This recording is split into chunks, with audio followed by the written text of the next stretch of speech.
Hey guys, I'm Charlie and welcome back to my channel. I'm an astrologer and a tarot reader, and if you'd like to book a reading with me, you can do so at charliestar.com. Today I wanted to talk to you guys about a conceptualization of human existence that's been coming to me through meditation.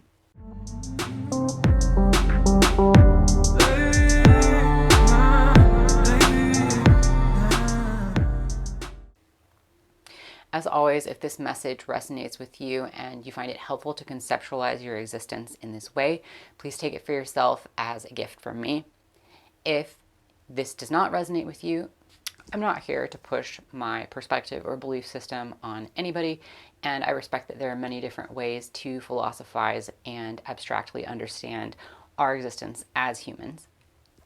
But I wanted to share my own because I think it could be helpful to a number of people. So if you're interested, keep watching. I like to keep my content unique, and all of the things that I'm going to be talking about are things that I've come to through meditation and received through direct divination. So I haven't actually come across this anywhere else. Okay, number one, everything is conscious. Everything is conscious. Everything that exists is conscious and is part of the collective consciousness. So that means this outlet is conscious. Your vegetables are conscious. My glass of water is conscious. I'm conscious. My hair is conscious. Everything is part of consciousness. So that's number one. This one isn't entirely new. There's a lot of people that have come to this understanding, but it's kind of foundational to my second point, which I haven't found anywhere else, at least not in this descriptive way. So, point two, centralized consciousness. Okay, so even though everything in our universe is conscious and part of the collective consciousness, there are sort of like nodes within the conscious network that are centralized points of consciousness. What this means is you can consider this to be like a concentrated point of consciousness from which there is self-awareness on a more individual basis. I hope I'm making sense here. So, for example, you are a centralized consciousness, but where are you? I wanted to read an excerpt from this book that I recently read, Pluto, The Evolutionary Journey of the Soul by Jeffrey Wolf Green. This right here. At the beginning, he talks about a psychological experiment where children were asked to point to themselves. So, psychological tests of early concepts of identity suggest that the majority of Billies and Janes will answer this existential question by pointing to their stomachs, their midsections. As you read these paragraphs, ask yourself where you are. Say it out loud. What are you feeling? It's an awkward moment that can't be easily dismissed.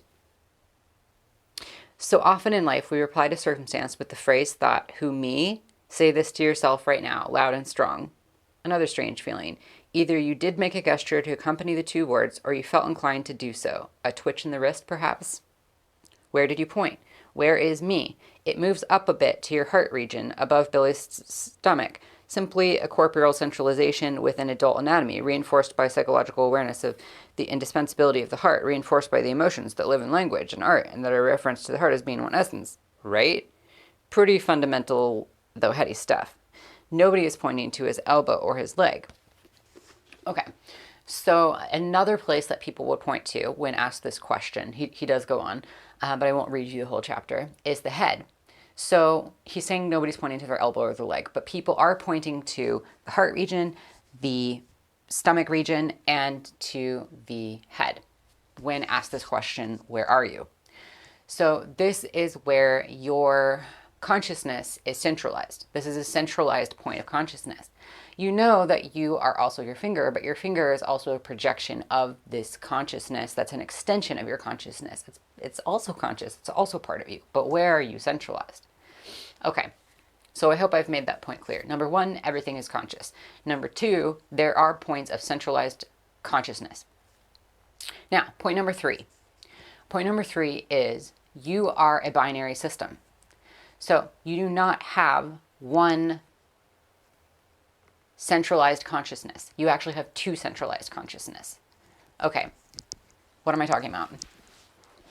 This is the part that I thought was really, really cool that I haven't read anywhere else. I even tried to Google this to see if anybody else had thought of this and described it in this way, and I couldn't find it anywhere. So if you found it somewhere else, please comment in the description box below, because I would love to see if this is out there anywhere else conceptualized in this way. So you are a binary system as a human. System number one, I would call sun consciousness. This resides in the head. This is spiritual, this is mental, this is cerebral. This is most strongly identified with the ego, though it's not that simple. It's not like just this is the ego and the other one's not the ego. It's not that simple, but this one is a much more potent individualized experience. So this is the self that usually communicates with our thinking systems and our spiritual systems, and it's connected to our perception of the outside world. So this incoming information from our eyeballs goes directly to our sun consciousness. And then we also have the moon consciousness. So the moon consciousness actually resides in the gut, in the stomach, right here. So it's kind of like the solar plexus chakra. It's pretty much the solar plexus chakra, the stomach and the gut. And this is your part two of your binary system. So the consciousness here, I'm going to call the moon consciousness. The moon consciousness is what Freud and Jung considered your unconscious self. Okay? So the unconscious self is actually conscious. It's just your alter consciousness, because there's the sun consciousness, your waking consciousness, and then basically your sleeping consciousness, though they're both always active. So your moon consciousness. Your moon consciousness is deeply connected to the collective consciousness.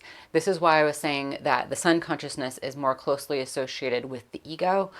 That's because the ego is more interested in having an isolated identity and a sort of situation or experience that is unique to the individual.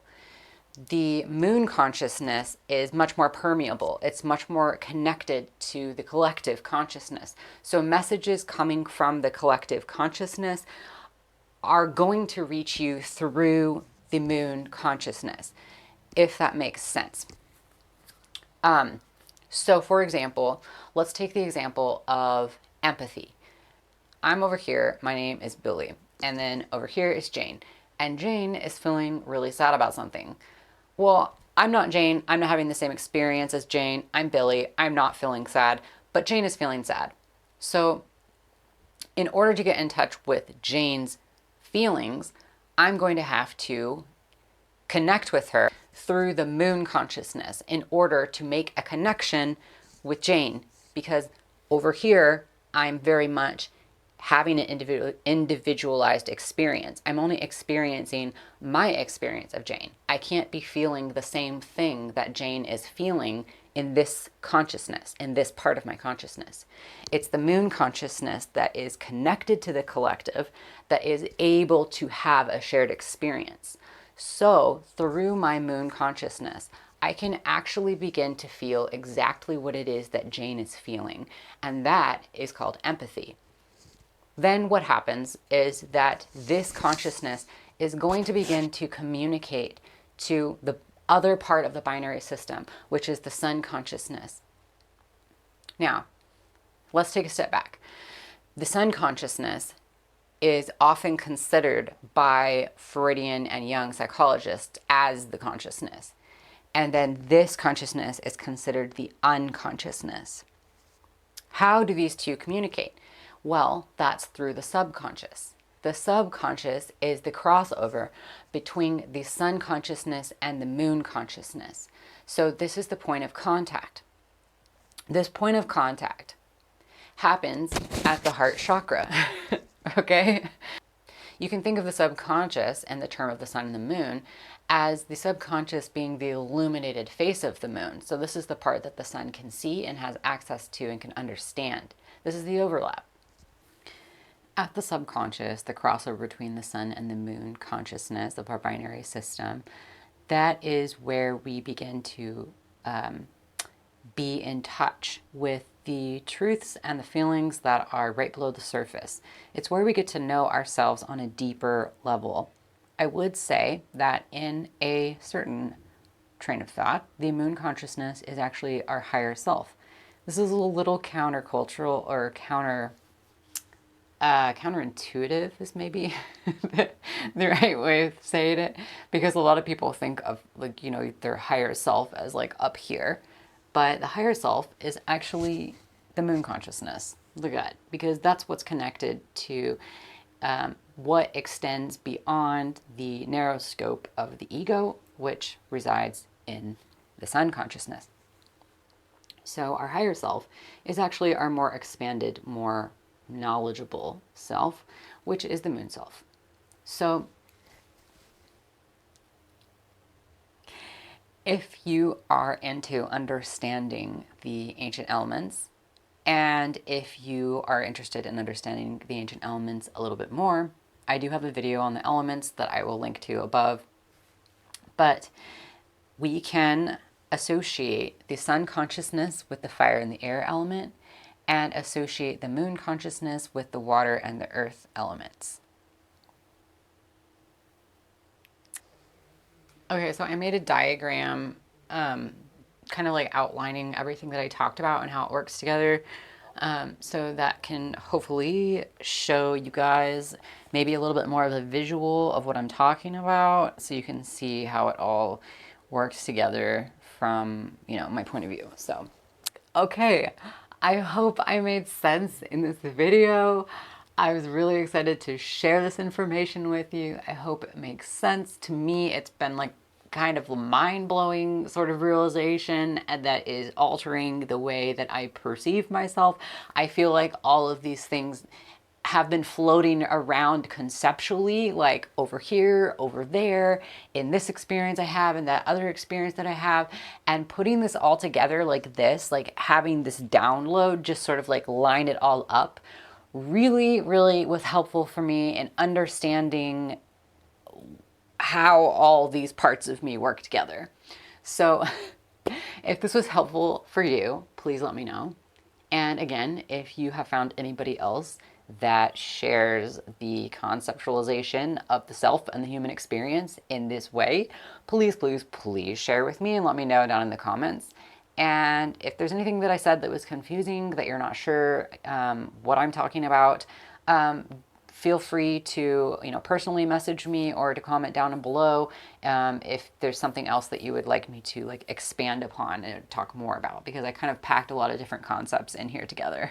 Okay, thanks for watching. Don't forget to like this video if you enjoyed it, and subscribe to my channel so you can get more bizarre philosophical content.